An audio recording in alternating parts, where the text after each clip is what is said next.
பாமகவுடைய மாமல்லபுரத்தில் நடந்த சித்திரை முழு நிலவு வன்னியர் சங்க மாநாடு பிரம்மாண்டமா நடந்தது. அதுல பாமகவுடைய நிறுவன தலைவரான மருத்துவர் திரு ராமதாஸ், எம்எல்ஏக்கள் அந்த பதவி மோகத்தோட அப்படியே இருந்துறக்கூடாது. பொறுப்பா வேலை பார்க்கணும்.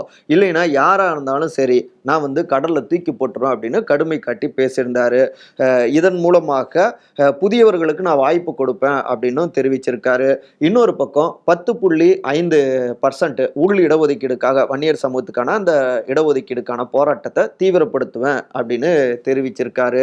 அதே நேரத்துல ஒவ்வொரு தொகுதியிலுமே ஒரு 2000 பாமகவினர் இருக்காங்கன்னா அவங்க ஒவ்வொருத்தருமே 50 வாக்காளர்களை டார்கெட் செஞ்சு தொடர்ந்து நீங்க வேலை பாருங்க, இதுலயே நம்ம 50 தொகுதிகளையாவது ஈஸியா வெற்றி பெற்று விட முடியும் அப்படின்னும் இப்படி பல விஷயங்களுக்கு ரூட்டு போட்டு கொடுத்திருக்காரு மருத்துவர் திரு ராமதாஸ். அந்த வகையில மாமல்லபுரத்தில் ராமதாசுடைய இந்த மாஸ்டர் ஸ்ட்ரோக் வெற்றி பெறுமா என்பதை பொறுத்திருந்து பார்ப்போம் அப்படிங்கிறாங்க அரசியல் விமர்சகர்கள்.